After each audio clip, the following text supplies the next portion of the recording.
नमस्कार दोस्तों, आपकी अपनी कहानियों में आपका स्वागत है। आज की कहानी का शीर्षक है बेशर्म बहुएं।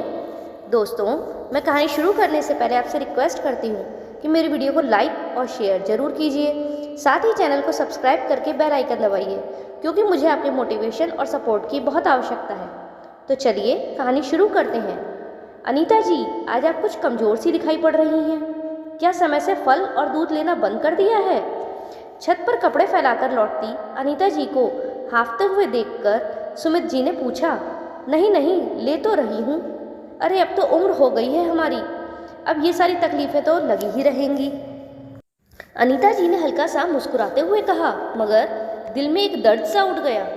अब वह सुमित जी को क्या बताती कि इधर कुछ दिनों से उन्हें फल और दूध नहीं दिया जा रहा है। कभी दूध की खीर बन जाती थी तो कभी कस्टर्ड। रात को पीने के लिए दूध बच ही नहीं रहा था। एक हफ्ते के फल भी 3-4 दिन में ही खत्म हो रहे थे।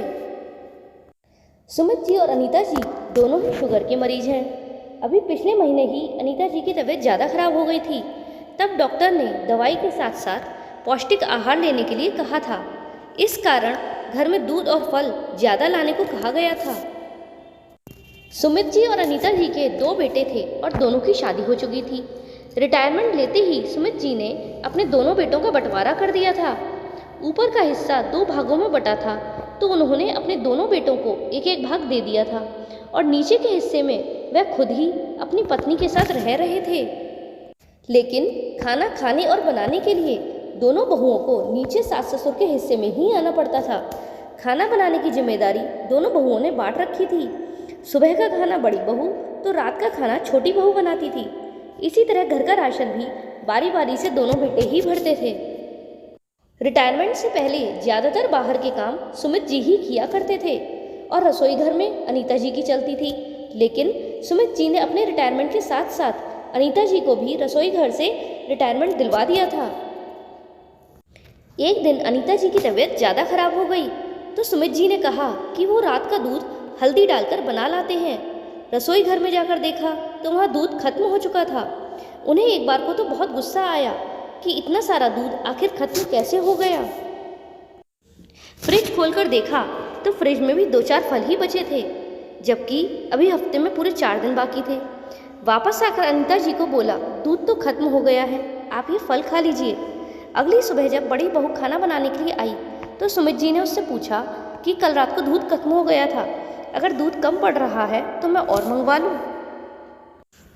बड़ी बहू घबरा गई और बोलने लगी, उसका काम तो सुबह ही खत्म हो जाता है, इसलिए उसे नहीं पता। छोटी बहू से पूछने पर उसने भी कुछ ऐसा ही उत्तर दिया। शाम को सुमित जी को सोचमग्न देखकर अनीता जी ने कारण पूछा तो उल्टा सुमित जी ही पूछ बैठे, आप बताइए, घर में कुछ ऐसा तो नहीं हो रहा जो मैं नहीं जानता? आपको मेरी कसम। अनीता जी मना करने वाली थी, मगर कसम की बात सुनकर खामोश हो गई। मन में कुछ दिनों पहले की घटना जीवंत हो उठी। बहुओं की कही बातें कानों में गूंजने लगीं। अरे इन बुड्ढे बुड्ढी को तो खाने पीने के अलावा कुछ सूझता ही नहीं है। बंटवारा करके भी इन लोगों के हिसाब से ही चलो। बड़ी बहू ने तल्खी से कहा, अरे राशन मुफ्त का तो आता नहीं, मगर इन्हें तो बस हमेशा 56 भोग की पड़ी रहती है। कभी पकौड़ों की फरमाइश तो कभी नमकीन की। शुगर के मरीज तो कितना कम और नपातुला खाते हैं, मगर इन्हें देखो, दूध और फल तो चाहिए ही। बुढ़े ने तो बुढ़िया को भी किसी काम को करने से मना कर रखा है। बस सारा दिन रसोई घर में हम खपें और वो आराम से बैठकर हुक्म चलाएं। छोटी बहू भी कहाँ पीछे रहने वाली थी। यह सब सुनकर अनीता जी की आंखों में आंसू आ गए। कारण सिर्फ यही नहीं था कि बहुएं असम्मानजनक भाषा का प्रयोग कर रही थीं, बल्कि यह भी था कि बजाय उन्हें समझाने के दोनों बेटे वहीं बैठे चुपचाप उनकी बातें सुन रहे थे। अब कसम देने के बाद मन में उपापोह की स्थिति थी कि सुमित जी को बताएं या न बताएं। बताइए अनीता जी, क्या बात है? कहाँ खो गई आप? कुछ भी तो नहीं, आप यूं ही परेशान हो रहे हैं। माँ आखिर माँ ही होती है, बच्चों की गलतियों पर पर्दा डालने वाली। यही अनीता जी ने भी किया। लेकिन वो कहते हैं ना, सच को कितना भी छुपाने की कोशिश करो, वो एक न एक दिन बाहर जरूर आता है, और ऐसा ही हुआ। एक दिन सुमित जी कटहल लेकर आए और बहू को देते हुए कहा, इसकी सब्जी खाए हुए काफ़ी दिन हो गए हैं, तो आज यही बना लो। सैर से वापस आ रहा था तो बगल के शर्मा जी ने दिया है। बहू ने अनमने मन से कटहल ले लिया। अरे जीजी, ये कटहल कहाँ से ले आई? छोटी बहू ने पूछा। अरे और कहाँ से, आज बुड्ढे को कटहल की सब्जी खाने का शौक चढ़ा है तो ले आए। अब इसे बनाने में मेहनत तो हमें करनी पड़ेगी, ये नहीं कि यह सब फरमाइशें अपनी पत्नी से करें। बंटवारा करके भी हमें तो नौकर ही बना रखा है, उन बुड्ढे बुड्ढी को तो बस आराम करना है। छोटी, थोड़ी मेरी मदद कर दे। ना ना, कल रात मैंने लौकी के कोफ्ते बनाए थे, आज तो आप ही संभालो, कहकर छोटी बहू जैसे ही जाने के लिए मुड़ी, सामने सुमित जी को देखकर ठिठक कर रुक गई। सुमित जी का चेहरा गुस्से से तमतमा रहा था, उनकी आंखें लाल हो रही थीं। बैठक में जाकर आवाज़ देकर उन्होंने अपने बेटों और साथ में बहुओं को भी बुलाया।